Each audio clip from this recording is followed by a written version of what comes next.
మనం ఈరోజు ఆనపకాయ కర్రీ చేసుకుంటున్నాం.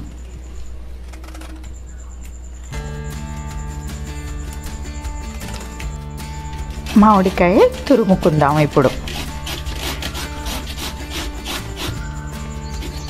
నేను చిన్న మీడియం సైజు ఆనపకాయ తీసుకున్నాను. దానికి సరిపడా తురుముకుంటాను. ఆనపకాయ మామిడికాయ కాంబినేషన్ బాగుంటుంది.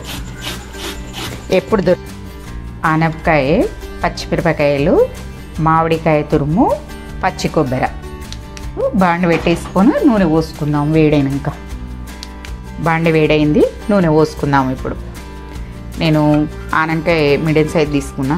2 పావుల నూనె పోసుకుంటున్నా.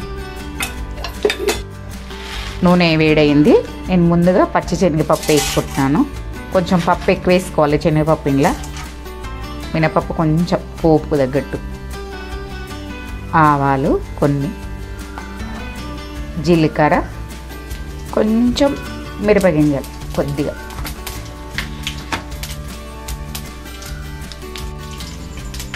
ఇప్పుడు పోపు వేగిపోయిందండి. ఆనపకాయ ముక్కలు పోసుకుందాం. ముందుగా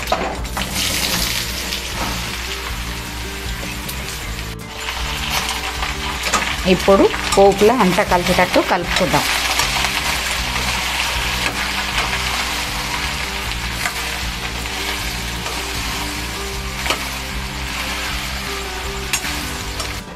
ఇప్పుడు మూత పెట్టేసుకొని సిమ్లో పెట్టుకుందాం స్టవ్. ఇప్పుడు పచ్చిమిరపకాయలు మిక్సీ పట్టుకుందాం. కారం ఎక్కువ తినేటోళ్ళు ఉంటే ఎక్కువ తీసుకోండి. నేను మీడియం సైజ్ తింటాం కాబట్టి నేను ఒక పచ్చిమిరపకాయలు ఒక 10-15 దాకా తీసుకున్నాను. మామిడికాయ వేస్తాం కాబట్టి పులుపు ఎక్కువ ఉండాలి. ఉప్పు వేసుకున్నాను సరిపడా. ఇప్పుడు దీన్ని మిక్సీ పట్టేసుకుందాం. మూత తీసి ఒకసారి కలుపుకుందాం.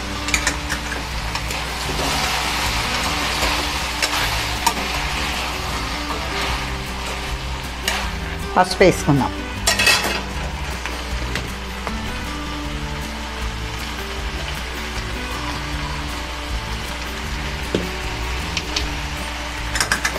ఒక్కసారి మళ్ళీ కలుపుకుందాం పసుపు వేసి.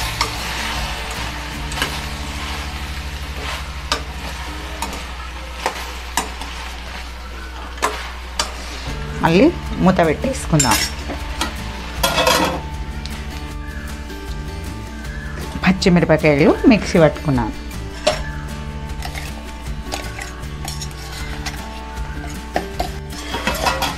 ఇప్పుడు మనం ముందుగా పట్టుకున్నాం కదా పచ్చిమిరపకాయ ముద్ద, ఇందులో వేసుకుందాం. ఇప్పుడు ఉప్పు కూడా ఇందులోనే వేసి పట్టాను.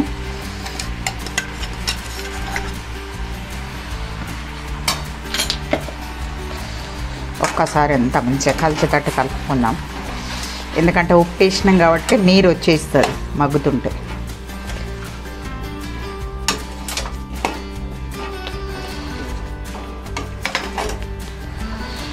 మూత పెట్టేద్దాం. ఇప్పుడు పచ్చి కొబ్బరి మిక్సీ పట్టుకుందాం.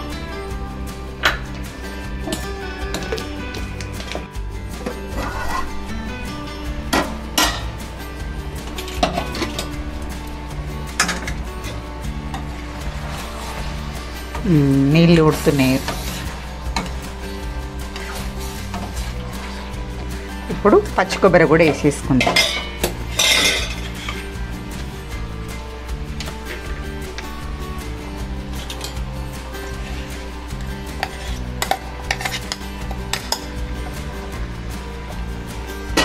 కలుపుకుందాం. పచ్చి కొబ్బరి కూడా ఒక 2 నిమిషాలు పచ్చి కొబ్బరి వేసి కలిపిన తర్వాత మనం నీళ్ళు వేసుకోవాలి. కొంచెం మగ్గని మూత పెట్టేద్దాం.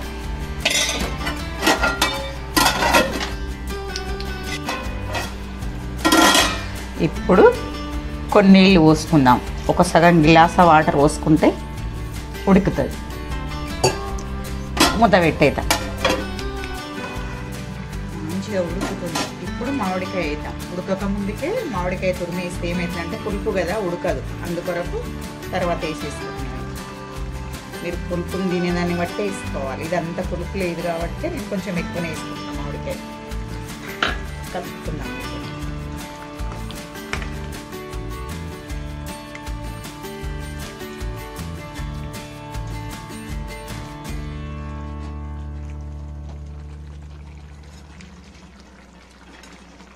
2 నిమిషాలు మూత పెట్టేద్దాం. ఉడికిపోయింది. ఇప్పుడు కలుపుకుందాం. మామిడికాయ వేసినాక ఎక్కువసేపు ఉడకనియద్దు. మామిడికాయ వేసినాక కొంచెం గరం మసాలా కూడా వేస్తాం.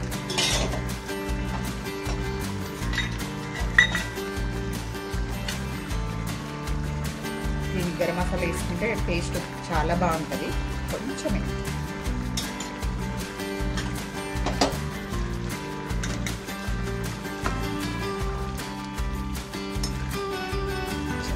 మంచిగా ఉడికిపోయింది. ఆనకాయ, మామిడికాయ, పచ్చి కొబ్బరి.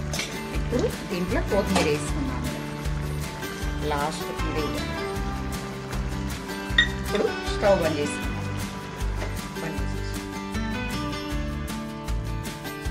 దించి పక్కకు పెట్టేసుకున్నాం. మామిడికాయ, ఆనకాయ, పచ్చి కొబ్బరి కూర రెడీ. సింపుల్.